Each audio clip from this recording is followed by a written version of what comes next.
Bueno, buenas tardes. ¿Cómo les va? Yo soy Fulvio Santarelli, el director de área académica y del Colegio San Isidro. Y bueno, el colegio hoy está de fiesta porque tenemos la suerte de poder homenajear al doctor Roland Arasi, que ha congregado a toda esta gente tan importante para nosotros y a todos ustedes.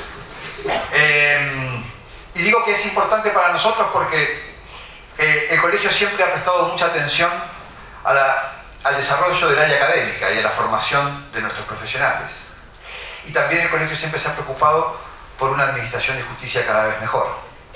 Y Roland, desde los inicios del colegio, nos ha acompañado en esa tarea en los distintos lugares que le ha tocado estar. Desde el ejercicio de la profesión primero, desde el desarrollo de la carrera judicial tan espectacular que hizo, y como académico permanentemente, preocupándose nada más y nada menos que por el derecho procesal, lo que está más cerca de la problemática del ejercicio profesional y la administración de justicia. En lo particular, y en esto represento naturalmente en todo el colegio, siempre el Colegio de Abogados San Isidro ha tenido una activa participación de los institutos. El Colegio de San Isidro ha basado la fortaleza de su actividad académica en los institutos. Y siempre en toda su trayectoria el colegio ha demostrado una coherencia en ese aspecto. Roland pertenece a una generación que en lo particular, cuando empecé a ejercer, admiré. Formaba parte de esos, me voy a olvidar de gente, pero no puedo no nombrarlos. Pero Roland Arasi, Nicolás Barbato en el Instituto de Seguros, Isidoro Goldenberg en el Instituto de Derecho Civil, al cual venía gente como Lucho Codecle, que acabo de ver acá cuando era apenas un pasante, no tanto, Lucho. Y se prestaban la gente, del Macabrera, Lucho, iban de un instituto a otro, recuerdo. En definitiva, toda esa actividad académica que también se hacía ver hacia afuera, porque esos institutos llevaban sus ponencias a los congresos nacionales, el de Civil con Aníbal Piaggio, Branko Serowski, y tantos otros que la memoria y mi edad hacen que sea arbitrario, tantos otros que no conocí. Pero para nosotros entonces, y para el colegio, Roland quiere acercarte estas palabras porque ha significado, con todos ellos, una piedra basal para lo que el Colegio de Abogados hoy intenta hacer. Nos miramos en el espejo de ustedes, que han sabido también formar en esos institutos un concepto de escuela que continúa. Para nosotros entonces, las palabras de agradecimiento del colegio en todo esto, y en este concepto de continuidad, cuando nos comunicaste que ya querías declinar las responsabilidades del instituto, con todo el dolor y con el mismo dolor e intensidad de que te íbamos a extrañar, pero nos enorgullece que lo hayas dejado en la continuidad de la doctora Carola Capuano, que también con igual actitud ha acompañado siempre las actividades del colegio, así que le agradecemos todo lo que has dado. La cultura jurídica también se ha enriquecido. Mencionábamos antes con los colegas que nos acompañan hoy de toda la escuela procesal argentina y que formás parte de esa generación que comentábamos hoy, que ha enriquecido a toda la discusión en materia procesal. Y no voy a hablar del currículum de Roland porque sería muy extenso, todos ustedes lo conocen, pero alguien que ha participado en tantos proyectos de reforma, que creo que no le esquivaste a ninguno de los últimos, no importa, pero a eso le pasó a varios, y le pasó a muchos que ya no están también, ¿no es cierto? Pero nadie puede negar el aporte de los juristas en esas obras que significan también, cuando no salen, obras que marcan líneas doctrinarias y bases para la legislación infieri. Así que nada más que manifestar orgullo porque haya sido nuestro y haya contribuido acá a lo que podemos ser hoy, y agradecimiento a todo lo que has dado siempre en forma desinteresada. Muchas gracias, Roland. Un fuerte aplauso.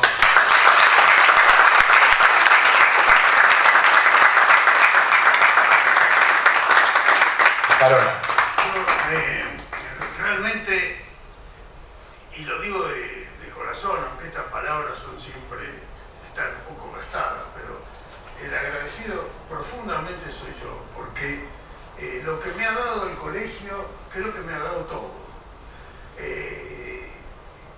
Acá en el colegio conocí a Julio Clapés, que realmente un gran procesalista, y por Julio Clapés yo comencé a frecuentar el derecho procesal. O sea que también le debo esta actividad en el derecho procesal al Colegio de Abogados, porque a Clapés lo conocí acá, Clapés me llevó a su cátedra, y bueno, y ahí fui aprendiendo junto con él, que era un gran procesalista que realmente no tuvo el conocimiento en sus pares tan importante como era la persona de Clapés, pero era un hombre muy tranquilo, de un perfil bajo, pero no ha dejado muchas cosas y muchas enseñanzas. Y yo aprendí muchísimo de él.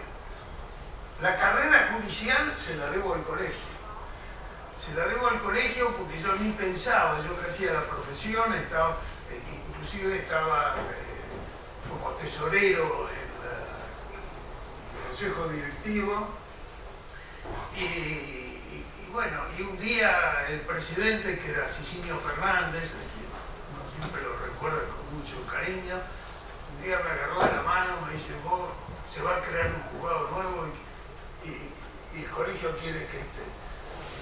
Y bueno, para mí fue sorpresivo, pero me llevó de la mano, me llevó a La Plata y bueno, hizo, no me voy a extender. Y ahí empecé algo que para mí era impensado, ¿no? Que es la carrera judicial.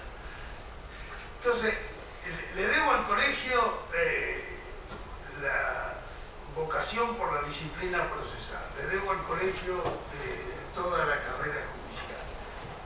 Y en un momento como este, en que uno tiene que ir dejando cosas, yo le decía hoy a los colegas, le digo, bueno, llega una etapa en la vida que uno necesariamente tiene que ir dejando cosas.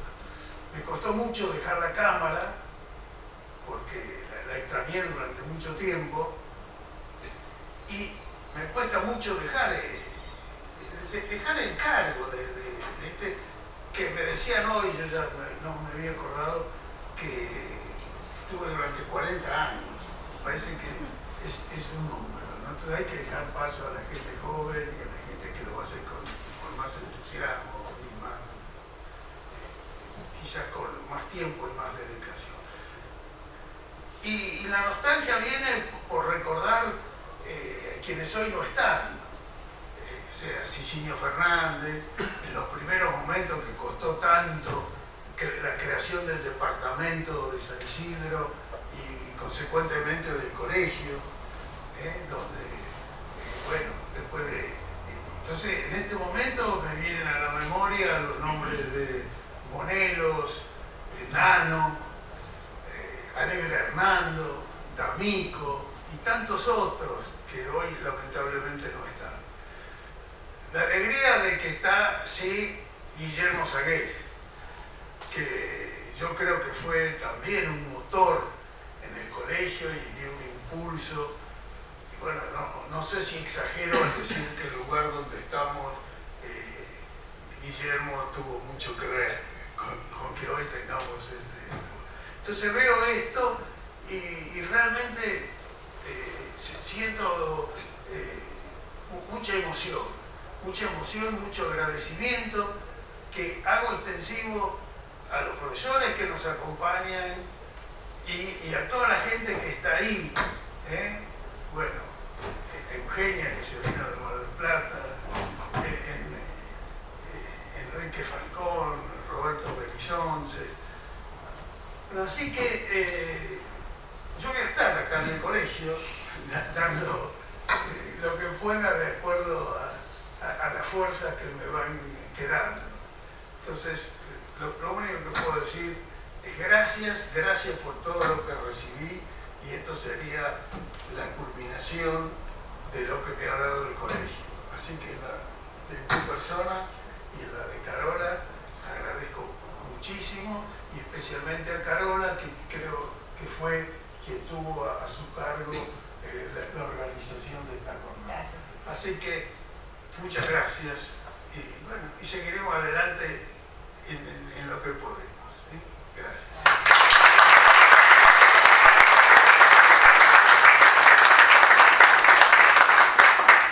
Bueno, muchas gracias por estar hoy acá con nosotros compartiendo este homenaje al doctor Roland Arasi, que el Colegio de Abogados quería brindarle por su trayectoria, como dijo el doctor Santarelli. Cuando el doctor Arasi me comentó que ya era una etapa que quería cerrar, el ser director del instituto, a pesar de que va a seguir colaborando, por supuesto, y vamos a contar con él, el colegio aceptó su renuncia, pero inmediatamente me dijeron que querían hacerle un homenaje al doctor, ¿no? Y cuando el vicepresidente del colegio y director académico Fulvio Santarelli me sugirió las personas que podían ser quienes hoy nos acompañen, hay otros procesalistas que están viajando, ustedes saben lo que son los traslados desde Rosario, en el caso del doctor Peirano, Jorge Rojas, que tenía una audiencia en el tribunal arbitral, y bueno, y Kemanovich, que también está llegando. La verdad que cuando yo miré dije, bueno, pero lo que me está sugiriendo el doctor Santarelli son todos amigos de Roland, así que me facilitaron, realmente no me costó nada, les digo, soy sincera, hacer esta jornada, porque ni bien llamé a cada uno de los disertantes, ni bien les mandé correo al doctor Falcón, al doctor Berizonce, al doctor Peirano, Mabel de los Santos no puede venir porque justamente se sentía mal hoy, todos me dijeron que sí, porque eso es lo que genera el doctor Arasi, genera el querer homenajearlo cada vez que se da esa oportunidad. Y no solamente por lo que representa académicamente, sino por lo que es como persona. Yo realmente no he escuchado ninguna crítica a la persona del doctor. El doctor siempre es conciliador, humilde, es una persona que suma, que baja el discurso jurídico a un nivel que todos entendemos, es claro, preciso, concreto, y como persona realmente tiene muchos valores que todos conocemos. Yo, en lo personal, Roland, nunca te lo dije, pero bueno, aprovecho este momento, te agradezco de corazón que me hayas brindado un lugar, siendo tu profesora adjunta, y me has enseñado tanto esas cosas que no se ven en los libros. En los almuerzos, cuando uno tenía que ir a tomar examen a la Universidad Austral, cómo me hiciste ver la prueba, cómo me transmitiste la importancia de que en el momento de decidir uno tenga realmente convicción de lo que está haciendo para hacer los proyectos que hoy, como me desempeño como funcionaria en la Cámara Civil de San Isidro, las facultades del juez, cómo tratar de llevar las resoluciones lo más cerca de la realidad posible y no que sean estructuras vacías o abstractas o aplicar sanciones, multas, no, simplemente adecuar cada uno de los procesos, porque eso es lo que tiene también el doctor, que siempre dijo que todos los procesos para nosotros pueden ser iguales como trabajando en el Poder Judicial, pero para el que está involucrado no. Entonces siempre me hizo ver que detrás del expediente había una persona que estaba esperando una solución, aun cuando se trate de un simple accidente de tránsito. Entonces yo le agradezco todo lo que me transmitió el doctor, y además que en el momento de presentar su renuncia haya sugerido mi nombre. Pero también recuerdo que una vez, que no sé por qué motivo, el doctor estaba hablando y se ausentó y yo continué hablando, le dije, ay Roland, ¿cómo te fuiste? Casi, no sé, bueno, yo seguí hablando y me dijo, no te preocupes, que yo nunca te voy a exponer a una situación si yo no sé que vos podés con esa situación, es decir, que podés enfrentarlo, de manera que yo voy a seguir tu directriz, voy a poner todo mi empeño, porque me dejan la vara muy alta, imagínense, colóquense en mi situación de director, el doctor Arasi, ahora quedar yo como directora, voy a seguir organizando cursos, jornadas, reuniones abiertas a todos ustedes para tocar temas procesales, más lo que vamos a hablar hoy, de las reformas que se vienen y de todo lo que tenemos que aprender para que no nos sorprenda como sucedió con la modificación del Código Civil y Comercial de la Nación, que de un día para el otro estábamos todos estudiando. En la parte académica, bueno, por supuesto nos llevaría mucho tiempo decirles, contarles todo lo que el doctor ha escrito y ha sido profesor de la... Voy a empezar con una cosa muy sencilla que ya hacía vislumbrar lo que iba a hacer el doctor Arasi. Y voy a comenzar diciendo que el doctor Arasi a los 5 años rindió primer grado libre. Eso ya les dice, cómo iba a ser el doctor después. Se recibió de abogado y doctor en Derecho y Ciencias Sociales en la Universidad de Buenos Aires, aunque dijo que no lo mencione en su momento. Recibió en el 2016 el premio CONEX de Platino en la disciplina Derecho Procesal Internacional y de Integración. En 1974 lo designaron juez de primera instancia en lo civil y comercial de San Isidro. Es decir, él antes, una de las características también que tiene el doctor Arasi es su humor. Es su humor, porque la verdad que tiene mucho ritmo cuando él habla, cuando diserta. Y yo me olvidé de mencionarles que una vez estuvimos en unas jornadas de Derecho Procesal en Mar del Plata, y ustedes saben que no hay nada más incómodo que un abogado sin altos y bajos, es decir, que hable monocorde, una ponencia, que exponga. Bueno, entonces el doctor que expuso su trabajo antes que el doctor Arasi, dijo, bueno, yo cuando recién me recibí, esto demuestra el humor del doctor, ¿no? Cuando recién me recibí yo en mi estudio tenía una pizarra que decía, bueno, y una frase interminable en latín, que la tradujo, por supuesto, y el doctor Arasi lo miró sorprendido. Yo no sé si te acordás, Roland. Era un presidente de un colegio de Mar del Plata. Bueno, entonces lo miró sorprendido. Yo digo, ¿qué le pudo haber sorprendido de eso? Pensaba yo. Bueno, por supuesto, el doctor siguió hablando, la luz era cada vez más tenue, el auditorio se dormía cada vez más, y bueno, lo aplaudimos cuando terminó. Y cuando vino el doctor Arasi, tenía que remontar ese auditorio que estaba semidormido. Y dijo, no, yo la verdad, doctor, lo felicito, dice, porque sabe que cuando yo me recibí también tenía una pizarra en mi estudio, dice. Yo también tuve estudio antes de ser juez y también tenía algo escrito, pero en mi caso decía, las consultas se cobran en efectivo. Y con eso nos despertó a todos en el auditorio. Eso es importante en un profesor también, el humor. Bueno, entonces, nos habíamos quedado con el premio CONEX. En 1974 lo designaron juez y en 1975 lo designaron juez de cámara. Hasta abril del 2005. En el área académica fue docente, como dijo el doctor, de Julio Esclapés, de Clemente Díaz también. Fue titular de cátedra de Derecho Procesal Civil. De Clemente Díaz me acuerdo que el doctor había dicho que estaba preparando su tema para exponer y el doctor Clemente Díaz le sugirió el tema de terceros, ¿no? ¿Te acordás, Roland? Terceros. Y Roland cuando lo estaba preparando, me cuenta, le dijo a Clemente Díaz, qué temita, ¿no? ¿Qué tema este de terceros? Dice, es complicado, ¿no? Dice, no es complicado, es diabólico, le dijo Clemente Díaz, y tenía razón. Bueno, fue docente titular de la Cátedra de Derecho Procesal Civil en la Facultad de Derecho y Ciencias Sociales de la Universidad de Buenos Aires, de El Salvador, de la Universidad Notarial Argentina, de la Universidad de Belgrano, de la Universidad Austral, de la Universidad Nacional del Nordeste, director de la Escuela Judicial de Buenos Aires.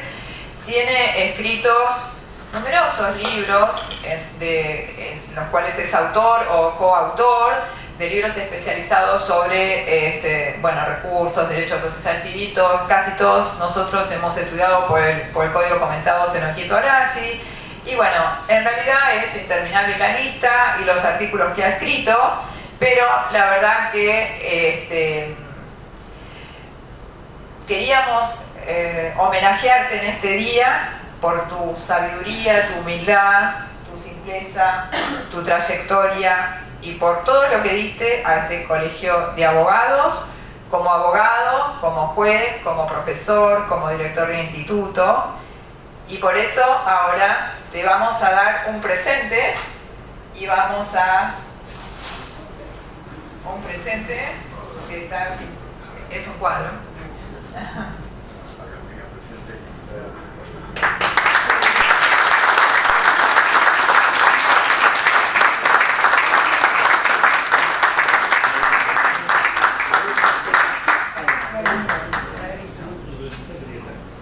Y entonces así vamos a dar comienzo a la jornada invitando al doctor Roberto Belizonce y al doctor Enrique Falcón. A todos estos antecedentes que no se los di yo, para no creer que no sé de dónde los sacó. Perdón. ¿Alguien más te quiere saludar? Sí, alguien más te quiere saludar, perdón. Está a la distancia, toma asiento. Y si lo ves. Acá. Buenas tardes a todos. Querido, no he podido estar físicamente hoy para compartir este homenaje que el Colegio de Abogados de San Isidro y el Instituto de Derecho Procesal y tus amigos te brindan y te brindamos. Pero no podía dejar de estar presente de alguna manera. No podía dejar de agradecerte tu enorme actividad académica, tu enorme compromiso con este colegio, tu fundamental compromiso con la Administración de Justicia en la provincia de Buenos Aires. El otro día pensaba que los mejores años del Departamento Judicial de San Isidro coincidieron con tus años que pasaron por la magistratura. Honraste ese paso, honraste a todos los que te tratamos, a todos los que de una u otra manera pedimos tu consejo, tu opinión, a todos los que disfrutamos de tus anécdotas, de tu buen humor y fundamentalmente del contenido que vos tenés como persona y que tenés como profesor. El otro día hablábamos cuando me trajiste la nota que desde el año 70 que vos presidís el Instituto de Derecho Procesal, diciendo que te parecía que ya era momento de dejarle paso a las nuevas generaciones, en donde pudimos tomar un café y pudimos abrazarnos y de alguna manera creo haberte podido transmitir lo que mi agradecimiento personal y el agradecimiento del colegio. Hoy para nosotros es un día de alegría, para todos tus amigos es un día de alegría. Y en el Colegio de San Isidro siempre vas a encontrar un amigo, por lo menos acá en la persona de mi persona, en la persona de su presidente y en la persona de todos los que de una u otra manera te conocimos. Muy feliz cumpleaños, Rolando.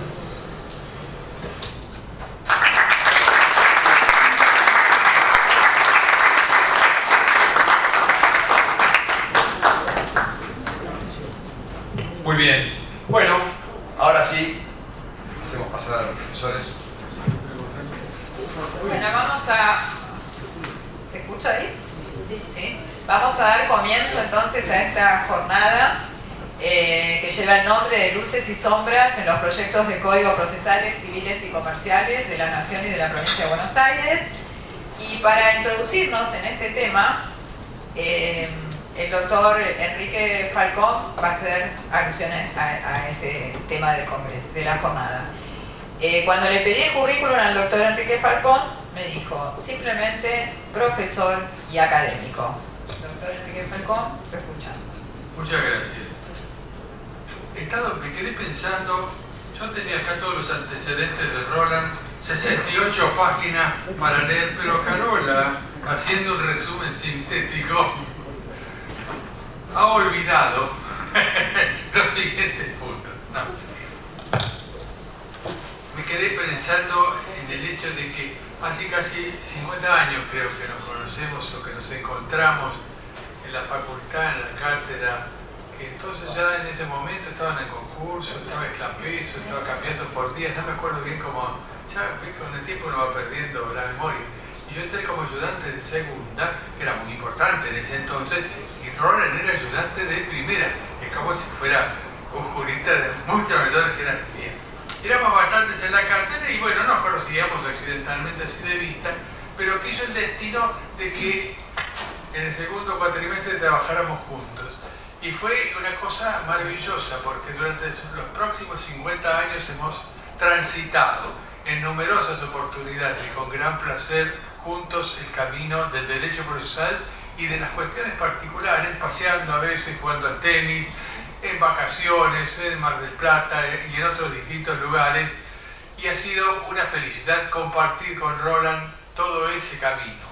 Es cierto lo que dicen de él, de su humor, y tiene un humor realmente genial cuando uno menos lo espera, porque siempre lo dice las cosas que cambian, digamos, la situación hacia el humor con el mismo tono, como si siguiera la conversación anterior. Bueno, acá dice, como no voy a leer todos estos antecedentes para que ya todos lo conocemos, solo puedo decirle que todos esos premios y distinciones que él ha recibido, y que son muchos, y que cualquier persona con cualquiera de esos sectores, yo sé, el académico, el judicial, el de las proyecciones, los proyectos, los libros, con uno solo de eso ya daría por cumplida su existencia. En cambio, él los juntó todos. Y todo el mundo cree que se va a retirar. Esto es bacano. Porque es como el artista, jamás se retira. De todas maneras tiene, como es director de Fundesi, presidente de Fundesi, también sigue trabajando en eso y sigue trabajando en la concreción de muchas cuestiones, es director de la revista de Derecho Procesal, así que permanentemente está en actividad. Recientemente, hoy recibí la revista de Procesal, el último número, está en el comentario de Roland, casualmente sobre los proyectos de código. Bueno, y todo eso me importa poco porque para mí Roland es una persona inteligente, modesta, generosa, afable y con la que vale la pena compartir parte del camino de la vida. Y ahora vamos al tema este, luces y sombras de los códigos procesales. No crean que yo me enojo con lo que hicieron los códigos ni con los códigos procesales en sí mismos porque están mal hechos, sino que me interesa que nombren a las cosas por su nombre. Los códigos procesales orales que hicieron no son códigos orales, son códigos mixtos. Y hay una diferencia sustancial entre códigos orales y códigos mixtos.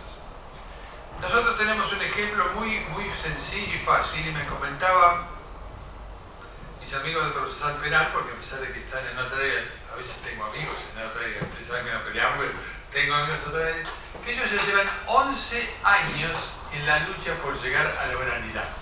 Y dicen, no, pero ustedes dirán, pero si los juicios son orales. No, son mixtos. El hecho de que exista oralidad en un proceso no significa que el proceso sea oral. El proceso oral lleva muchas características muy particulares. No está mal que se pase de un proceso oral a un proceso mixto. Nosotros tenemos 1725 años desde que Diocleciano cambió el sistema romano pasando al proceso escrito, que era el proceso administrativo. Esos 1725 años que algunos países como Francia y Alemania desviaron hacia el proceso oral, nosotros los atravesamos por España, que siguió con el proceso escrito. Y consecuentemente siguió con el proceso escrito y con el sistema inquisitivo, que ese es el que perjudica la oralidad básicamente. En que el juez, que cree que a través de la inmediación tiene que hacer todo el proceso. Si eso fuese cierto, sería maravilloso, porque entonces yo presento la demanda y paso a cobrar con la sentencia. Porque no tengo nada más que hacer, porque todo lo demás lo hace el juez. Pero en realidad no es así, porque hasta hay fenómenos psicológicos de oportunidad y de facilidad para aprender las cosas.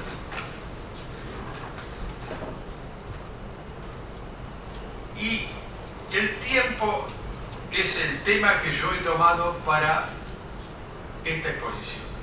Como estoy viejo, aunque parezco que tengo 30 años, pero tengo mucho más. Como no sé quién está diciendo algo ahí. Leeré porque me olvido de las cosas, que es cuando uno pierde la memoria temprana y la tardía y solamente se acuerda de lo que pasó hace 1725 años, pero no lo de que pasó allá. El tiempo, en primer lugar, es la duración de las cosas sujetas a mudanza. La cosa cambia, produce el tiempo. Podría decir de una cosa más compleja, como por ejemplo que el tiempo no existe. Lo que existe es el movimiento. Y eso sería una cuestión muy interesante para charlar, pero eso lo haríamos en una cuestión de filosofía y física cuántica, de manera tal que no es el caso de ahora. Y es también también la oportunidad, la ocasión o la coyuntura para hacer algo. ¿Cuáles son esas cosas sujetas a mudanza en el caso que nos ocupa a nosotros? Que son los códigos que están cambiando. Esas cosas son la modificación del ordenamiento procesal civil llevándolo del sistema escriturario al sistema oral. Esa es la cuestión de la oportunidad. ¿Cuándo se debe hacer? Ya se han dictado varios códigos que pretenden ser códigos orales. Ustedes saben que se hicieron las modificaciones en los códigos, básicamente comenzaron con el de La Pampa, después el Río Negro, Santa Cruz, Chaco, Mendoza, todos esos códigos con distintas variantes según el momento que se fueron haciendo, se cambiaron a códigos orales. Y también, entre otras variantes, se hicieron a través de los superiores tribunales modificaciones a través de acordadas diciendo cómo debían hacer los códigos y cómo debían hacer que el sistema escrito fuese oral. Esto sucedió en Entre Ríos, en Corrientes, que ahora está todo protestando y quieren hacer un código nuevo, y también en Córdoba. Es decir, tomaron el código, estaba escrito, se dictó de manera y bueno, a partir de todo, todos esos actos van a ser orales. Ya existían, antes de estos códigos, porque todo el mundo cree que descubre el universo el día que uno lo conoce. El universo tiene 5.000 millones de años, y en 5.000 millones de años a alguien se le ocurrió lo mismo que a nosotros, aunque nosotros no hayamos vivido esa cantidad de tiempo. Los primeros códigos de tipo oral fueron los de Jujuy y La Rioja, pero prontamente fueron olvidados y recién se recupera algo de oralidad con el Código de Tierra del Fuego, que retoma el proyecto iberoamericano de derecho procesal y el Código del Proceso General de la República Oriental del Uruguay. Pero, ¿estos también eran códigos orales? No, estos no eran códigos orales. Estos eran códigos mixtos. El problema también, esto de pasar de la oralidad, de la escritura de la oralidad es histórico. En Francia, en el siglo XVII, en 1600, cuando se dictaron las famosas ordenanzas de procedimiento civil y penal, se hicieron códigos mixtos. No se hicieron los códigos orales que tienen en la actualidad. Inclusive, la última reforma de los códigos que tendrán los 10 años, 15 años, no sé cuándo, tuvieron que hacer una segunda reforma porque habían mantenido en el código todavía muchas de las cuestiones porque no se podía cambiar tan rápidamente hacia el otro sistema.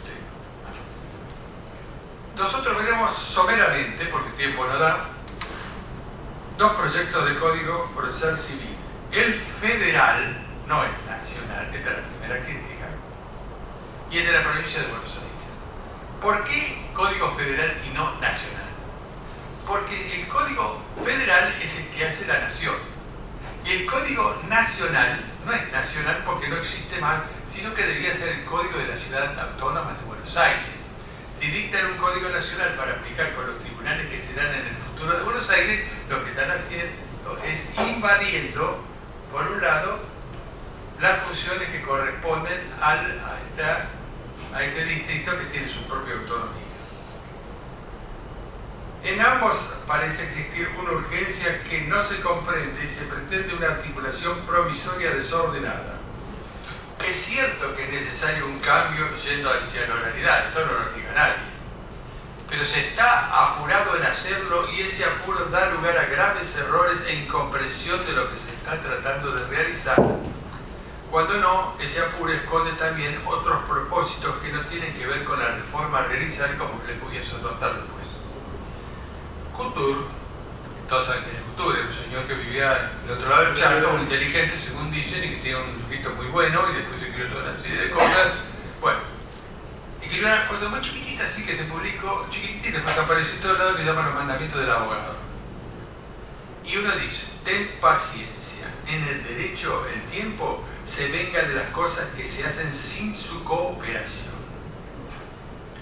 Se considera, aunque con ciertas divergencias, entonces que el emperador Diocleciano, en el año 294, fue el que produjo este cambio, que lo produjo también eliminando el sistema acusatorio del sistema penal hacia el sistema escrito que pasó luego, a través de la Inquisición, al sistema inquisitivo del que se hace tanta crítica. El procedimiento de ese entonces se llamaba extraordinario cognitio, como latín, como se consideraba así. Decir, en el procesaron o conocimiento extraordinario. De manera que para cambiar ese tiempo de 1725 años de escritura y establecer de oralidad, deben hacerse varias cosas. Y esas cosas, para pasar del proceso escrito a la oral, requieren una serie de elementos de la teoría de los sistemas que se conocen como objetivo, insumo, procesador y producto. En toda organización, aunque no se siga prácticamente la teoría de los sistemas, que ya está consagrada en los últimos tiempos en casi todas las ciencias, se tiene que buscar un camino y un objetivo, es decir, qué es lo que se quiere hacer y que con qué alcances y a dónde se quiere llegar. Porque si no se sabe a dónde se quiere llegar, es muy difícil ir. Como por ejemplo venir al colegio de San Isidro y uno toma un camino que no es el correcto y empieza a dar vueltas por la estación y pasa de nuevo, o querer estacionar en el estacionamiento del colegio, que siempre se pasa y tiene que dar toda la vuelta y se pasa nuevamente porque la cuadra es más larga de lo que uno piensa. Ahora bien, en el modelo el objetivo bastante desarrollado en un trabajo que se hizo en el Ministerio de Justicia que se llama Las Bases y en otros trabajos que se hicieron en la provincia de Buenos Aires organizando las bases, una serie de especies de bases sobre el particular. Pero entre las bases y el código hay una distancia astronómica, no solamente porque no se cumplió varios de los requisitos, sino porque las bases contenían un error fundamental que se habían olvidado de los insumos. Yo les voy a leer, acá tengo, supongo que es el código el proyecto de la provincia. Estas son las críticas, no las voy a leer. Último párrafo de la nota que presenta. Implementación. 1, 2, 3, 4, 5 renglones. La comisión ha entendido que el proyecto no apareja mayores costos y no requiere nuevas disponibilidades presupuestarias del código actualmente en vigencia. No, en muchos aspectos así van a ver por qué. Para ello, ha tenido especialmente en cuenta que más de los 2/3 de los juzgados civiles y comerciales de la provincia cumplen actualmente con el plan de generalización de la oralidad en el marco del proyecto 2020, con audiencias preliminares y de vista de causa que se desarrollan con la presencia personal del juez y con videograbación. Punto. Primero, digo yo, los 2/3 de jueces, ¿cuántos jueces saben de oralidad? ¿Cuántos saben hablar? ¿Cuántos saben lo que tienen que decir? ¿Cuántos saben cómo se prepara la causa desde el punto de vista del juez? ¿Y cuántos abogados están formados y dónde estudiaron sobre ese particular? ¿Qué tienen que hacer? ¿Qué pasa con el miedo escénico? ¿Cómo respiran? ¿Cómo se paran? ¿A quién le están hablando? ¿Por qué están hablando? ¿Qué le dicen? Dicen, no, si este chico habla mucho va a ser abogado. Este chico habla muchas estupideces. Podría ser periodista tal vez, pero abogado difícilmente. Porque como decía el profesor Gioja, un famoso filósofo del derecho de la Facultad de Derecho, cuando aprobaba a alumnos que no tenían la menor idea de la filosofía y a nosotros nos exigía cosas extravagantes, como leer todos los filósofos alemanes y castellanos, por supuesto. Y decía, yo no voy a cortarle la posibilidad de ser procurador a estos muchachos. Así que si no saben filosofía, no tiene mucha importancia. Y le ponía 4. Bueno. Los insumos son los elementos humanos de formación y gestión, los elementos científicos y técnicos y los económicos y financieros. Los elementos humanos tienen que aprender a utilizar la oralidad procesal. En la mayoría de los casos no están formados, a la vez que debe incluirse la misma en la currícula universitaria. Nosotros hemos hecho en Fundesi cursos sobre oralidad y hicieron los cursos que son presenciales con poca gente porque ellos mismos tenían que actuar en eso, se quedaron sorprendidos de las cosas y cómo esos hechos se transformaban en cosas que ni siquiera pensaban que podían existir. Con profesores de teatro, gente especializada de las universidades norteamericanas que saben sobre esta realidad, yo presentándolo, no nada más. Porque como todos los demás, nosotros nos hemos hecho más o menos. Claro, después de 50 años más o menos casi igual, pero no es igual. El entrenamiento de teatro, que los penalistas sí lo absorbieron y lo hicieron para hacer las audiencias, porque como que penal la cosa no es tan sencilla según los casos que se tomen, sobre todo si uno siempre va a defender a la mafia. Claro que si no defiende a la mafia no tiene gracia porque el otro no tiene plata, pero bueno, tiene que encontrar los argumentos necesarios para sacar al mafioso de la cárcel, porque no solamente es un problema de plata, es un problema de la vida de uno y de la familia si no lo saca de la cárcel. Ahora bien, por el momento serían los centros de estudios superiores y los colegios de abogados los que impartieran esa educación, que es lo que se hizo con la mediación. La mediación se tiró de un lado y le dijo, che, tiene que hacer la mediación. ¿Cómo tiene que hacer la mediación? Sí, tiene. No, pero sí. La gente que hizo concursos y quiebras, seguramente que sabía mediación, los que trabajaron en el derecho italiano sabían cuántos. Todos los demás no sabían mediación. Hay gente que naturalmente sabía negociar. Se olvidaron primero que la negociación está antes de la mediación. Nunca pensaron que tenían que aprender primero negociación. ¿Por qué? Porque en Harvard habían escrito un librito sobre mediación. O sea que un señor había resuelto los problemas de las carboníferas de Estados Unidos y lo había logrado sin ningún juicio. El señor que resolvió eso había ejercido la profesión durante 25 años, pues se dedicó a la psicología, se recibió de psicólogo, fue profesor de la Universidad de California y después lo nombraron miembro de la Corte. Cuando terminó de la Corte se ocupó de las carboníferas. No es igual que cualquiera para hacer la mediación. Esta es la cuestión. Y cualquiera que lea un libro de negociación de los negociadores americanos, que son los que saben, los que hacen eso, no los que hacen la mediación en tribunales. Los negociadores americanos se dan cuenta que uno no sabe nada, son particulares que no lo pueden hacer sin entrenar. Yo he estado en Estados Unidos con los mediadores y tienen la formación que los nuestros no tienen ni siquiera para empezar. Es otro mundo, es como si hubieran cursado en una universidad después, con entrenamiento y cosas fantásticas.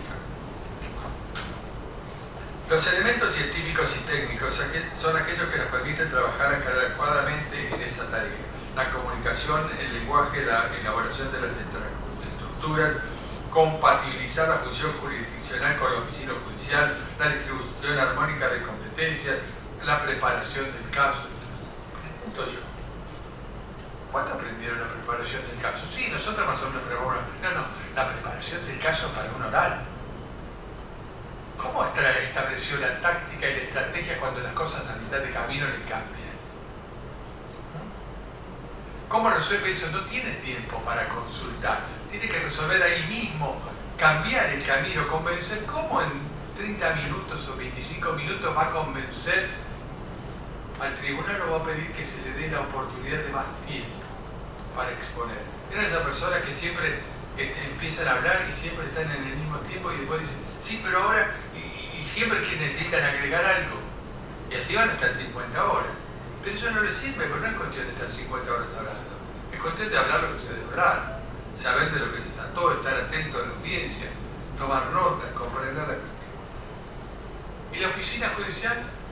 Bien, gracias. No se habló del tema de la oficina judicial. Incluso el Código Procesal Penal Federal habla de la oficina judicial. Pero yo que tenga conocimiento, fuera de Chubut no hay oficina judicial en ningún lado. Y cuando se quiso hacer la oficina judicial acá en el sistema nacional, federal digamos, querían hacer una oficina judicial por cada juzgado. Eso no es el sistema. Es exactamente al revés. Si nosotros pensamos al revés, es muy difícil que resolvamos los problemas. Si pensamos bien, nos ordenamos y llegamos a la conclusión con todos los elementos, tenemos el 50% de probabilidad de resolver los problemas. Si hacemos mal, tenemos el 100% de fallar. Profesores, es un gusto verlos. Bueno, acaba de llegar el doctor Jorge Peirano y el doctor Jorge Rojas. Sí, son primos, Jorge.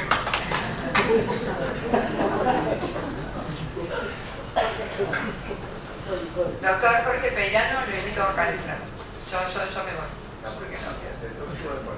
Bueno, acá tiene que venir usted. Y finalmente los elementos económicos financieros. ¿Se cree que no se debe hacer nada? No. Para hacer un proceso oral se necesitan habitaciones que donde esté el juez presente, estén las partes ubicadas, puede entrar el público, esté sentado así como están sentados ustedes. ¿Cuántos juzgados tienen esas habitaciones destinadas para eso? No sé cuántos habrá en la provincia, pero yo les puedo decir cuántos no hay en la ciudad de Buenos Aires. Yo he estado en juzgados donde la audiencia se tomaba en un cuartito de uno por uno, con expedientes apilados al costado. Un chico tomando, no el juez, un chico tomando en una máquina o en una computadora las declaraciones y nosotros parados atrás así. Sin poder hablar con el chico ni preguntar ni hacer ninguna seña ni nada por el estilo, porque el chico estaba de espalda a nosotros. De espalda. De espalda. Esto es al revés de como debe funcionar la cuestión. Los códigos se han desarrollado sobre una estructura ya existente de los códigos escriturarios. Ese es el primer momento. Se montan en los códigos escriturarios códigos orales. No, hay que tirar a la basura los códigos escriturarios y hacer códigos orales. Eso impide llegar a un verdadero proceso oral, y esto, como dice la Biblia, sin que signifique que ni que yo soy creyente ni participo de todos los días a la iglesia, pero leo la Biblia de vez en cuando, porque a veces tiene alguna frase que me sirve para estas conferencias. ¿Qué dice? Mateo 8 dice, 9 dice: nadie pone parche de tela nueva en vestido viejo, porque el parche tira del vestido y la rotura se hace peor. Tampoco, esta sí que la conocen, echan vino nuevo en odres viejos, porque los odres se rompen y el vino se derrama, y los odres se echan a perder. Más bien, echan vino nuevo en odres nuevos. La Biblia tiene 2012 años más o menos, menos 100, 1912 años que se escribió esto. Y nosotros todavía no lo aprendimos, una cosa tan sencilla. El anteproyecto nacional y el proyecto provincial han sido confeccionados de modo distinto. Uno es más generalizado, el nacional, y otro más apegado al sistema, tal cual está. O sea, uno ha cambiado el orden, que se ubican las cuestiones, ha eliminado toda una parte y ha sentado sobre el mismo proceso escrito el otro proceso que llaman oral. En cambio de la provincia ha tomado el código escrito y arriba ¡tuc! Le aceptó el código oral. Pero en ambos casos no han pasado al proceso oral sino al proceso mixto, lo cual no tiene nada extraño, pues el mismo camino que recorre y recorre aún el proceso penal. No es raro que se haga esto. Y quizás sea bueno que así sea, porque como no tenemos una formación universitaria ni de ningún tipo en este sistema, y aunque yo diga, yo puedo tenerla, sí, pero la pregunta es ¿cuánto tiene que tenerla? Si no se estudia en las universidades, no se da en los colegios, no hay cursos sobre esto. Algunas personas lo tendrán, pero eso será muy pocos. Tal vez sea necesario no saltar abruptamente de la estructura escrita a la de la oralidad, sino pasar por una vida intermedia, que sin querer es la que han hecho. Pero esa vida intermedia tiene muchos errores. Me referiré a algunos muy notables. Como les digo, Código Provincia, si quieren se los leo, todos. Las críticas. No, los errores. Los errores. No críticas, errores. Cuando yo les diga van a darse cuenta que está mal, porque es una cosa obvia de redacción. Ciertos errores son de redacción de los que yo voy a seleccionar. Por ejemplo, los recursos. No se dice efecto no diferido, efecto diferido, que es muy distinto. ¿Quién habla al revés? Efecto diferido. Si no tiene efecto, sin efecto diferido no tiene efecto. Entonces no tiene efecto no diferido. El Código de la Provincia en un solo artículo dice sin efecto diferido, uno de los últimos. Al hacer referencia, esto le va a decir efecto no diferido. El Código Nacional dice.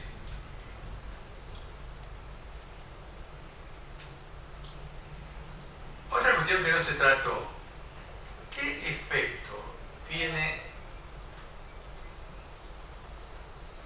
la apelación respecto de una medida que se ha denegado una petición negativa o positiva? Por ejemplo, en las medidas cautelares tradicionales se deniega la medida. Si la medida se aprueba, el efecto es devolutivo, como dice el Código. Si no se aprueba, es apelable, de modo general. ¿Con qué efecto? Si es con efecto suspensivo, que es la regla general, entonces la medida tendría que aplicarse. Se suspende la resolución, la medida tendría que aplicarse.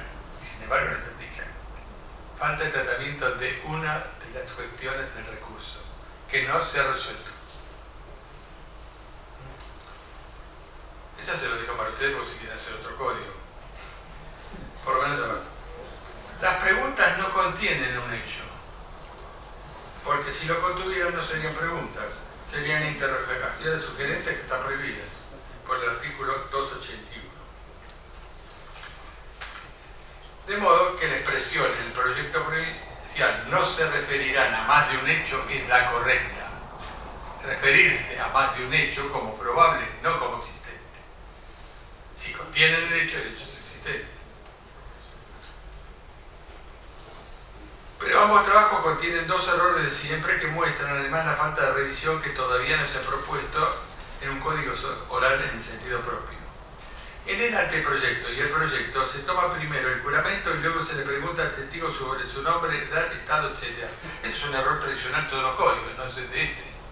Porque copian en lugar de pensar.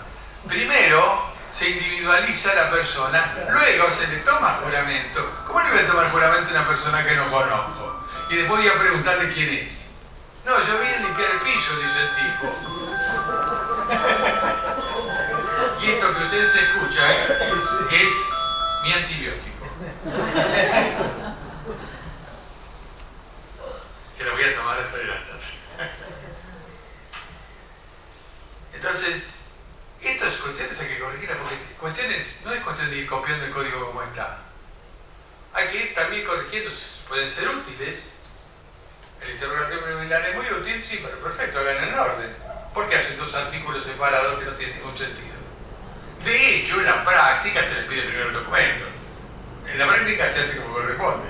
Pero la ley tiene que escribir y decir cómo se corresponde. No que uno tiene que hacerlo en la práctica del juego. Además, en ambos proyectos los testigos son libremente interrogados por el juez y luego por las partes bajo la dirección del juez que puede incorporar pruebas. Este es el proceso inquisitivo. El proceso dispositivo es al revés. Las partes se interrogan y el juez eventualmente después puede interrogar, no, se dependerá que el alcance que se le quiera dar la interrogación del juez. ¿Por qué? Porque si el juez tiene que interrogar a todos, tiene que estudiarse todos los expedientes, hacer todas las interrogaciones y nadie garantiza que esté bien. Dirán, sí, pero después preguntan a las partes, sí, pero el problema es el tiempo que se pierde y el esfuerzo. El juez no tiene que hacer ningún esfuerzo. El juez tiene que escuchar a ver lo que se interroga. Ya conoció la causa, ya la tiene preparada. Y si le parece que tiene que preguntar algo, tiene que tener además el cuidado de no preguntar para favorecer a alguna de las partes. Porque toda interrogación favorece de alguna manera a alguien. Pero todos dicen, no, bueno, pero en el caso de... No, en el caso de los vulnerables de familia es otro tema. Por eso debe estar separado. Ahí sí el juez debe intervenir. Porque es otro tipo de intervención. Entonces hay dos tipos de mediación. la mediación. La inmediación patrimonial, donde el juez actúa ampliamente en la audiencia preliminar, ordena el proceso, dice la cosa que hay que hacer, manda e interviene él, y la audiencia evita causa donde el juez es el observador de lo que va a pasar, de las pruebas que le presentan las partes. Ahora, si la cuestión es de familia, la cuestión es de vulnerables, como menores, incapacitados, entonces sí, pues tiene que intervenir, estar atento permanentemente a ver qué es lo que se está haciendo. Pero no se olvide que además ahí también funciona bien el Ministerio Público Fiscal. Doctor, tenemos que ir ya redondeando. ¿Eh? Tenemos que ir ya redondeando. ¿Quién? La exposición. Ya. No quiero saber porque vos me robaste los minutos de la presentación doctora que yo ahora voy a usar. Le damos un plazo de gracia. Sí, pero ojo que yo tomé de la provincia, no de la capital. Sin perjuicio de los errores mencionados y otros que el tiempo no me permite enunciar debido a que la señora directora del Instituto de Derecho Procesal de esta honorable institución me ha hecho la observación, también debe decirse que ambos proyectos tienen cada uno sus aciertos, como incorporar la prueba anticipada antes de la prueba y no separada como la medida preliminar, una cosa que venía obvio. Y en la parte general, recuperar el proceso de familia dentro de la estructura que ya tenía el Código de la Provincia, porque por eso tienen que hacer un código especial de familia, como en el Sistema Nacional, pero la provincia ya tenía su institución. Y entonces lo que hizo fue llevar a la parte general los funcionarios de la mediación o de la conciliación y recuperar todo el sistema de familia, de que es muy interesante, es muy extenso y muy complejo de hablar, aunque ha seguido básicamente los lineamientos que ya tenía la última reforma de familia. Y yo les dije que no se debe usar los códigos para cosas que no corresponden. Esto yo lo he hecho varias veces en otro lado, pero como ustedes saben, el público se renueva. Hay una crítica especial al proyecto nacional que es muy grande. La incorporación del proceso de extinción de la familia no solo es improcedente, sino no corresponde a los objetivos de la normativa. Porque esa reglamentación del proceso requiere una ley y no un decreto de necesidad y urgencia. Mucho menos en cuestiones donde cambian los sistemas políticos, se puede cambiar todo. Entonces no se puede hacer un código para todos los próximos años inventando un proceso que ni siquiera estaba previsto y que se duda mucho que corresponda al proceso civil. Porque además esto debe ser una ley general que contenga su propio procedimiento. Esta es la primera regla que hay que observar.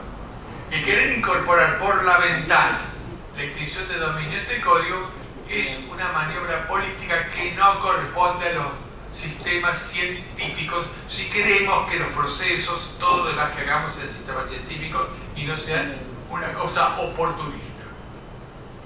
Finalmente, como mi tiempo se agota y no queda más de mi cuerpo, tenemos que decir la entrada del código en vigencia. Esto también es un problema del tiempo. ¿Se acuerdan? Había comentado el tiempo. ¿Cuándo se hace? Que todo lo que debe hacerse antes. ¿Cuándo va a entrar en vigencia? El Código de la Provincia de Buenos Aires establece casi un año, en 2020, en vigencia. Dudo mucho que tengan tiempo para organizar todo esto. Hay muchos cambios. Lo único que les diré es que en el proceso de familia prácticamente se ha seguido la estructura del Código Civil Comercial, de la cual se desprenden muchos que ya estaban los juicios hechos, como por ejemplo el juicio de divorcio, que lo pone, pero ya está hecho, es exactamente lo mismo. No tenían por qué incorporarlo. Y una cuestión muy importante. Se hace el Código Nacional. El Código Nacional vuelve a incorporar el recurso extraordinario de inaplicabilidad de la ley y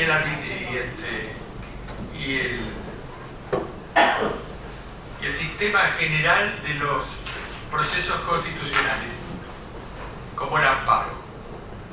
Eso debe ir a un código distinto. ¿Por qué? Por la sencilla razón de que esas normas se aplican a todos los códigos. No son solo para el Código Procesal Civil. Son para el Código Procesal Penal, para el procedimiento laboral, para el proceso de familia y para cualquier otro sistema, aún los administrativos. Eso habría que sacarlo. Y otra, que es instituciones que deben estar afuera. Se pensó muy bien afuera que se tuviera los procesos colectivos, pero se dijo, tramitarán por el proceso de conocimiento. No, cuidado, el proceso colectivo tiene un proceso de conocimiento muy distinto del proceso de conocimiento de que abre el código.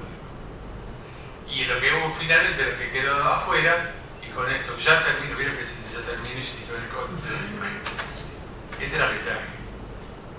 El arbitraje, donde hay que corregir, empezando por el Código Civil y Comercial, y hay que hacer una ley general de arbitraje, como hay en muchos países europeos, muy bien hecha y que no presenta ningún inconveniente. Y con esto y algunas otras cuestiones que dice en mi última hoja, parafraseando a Groucho Marx, estas son mis ideas, pero si no les gustan, tengo otras. Gracias.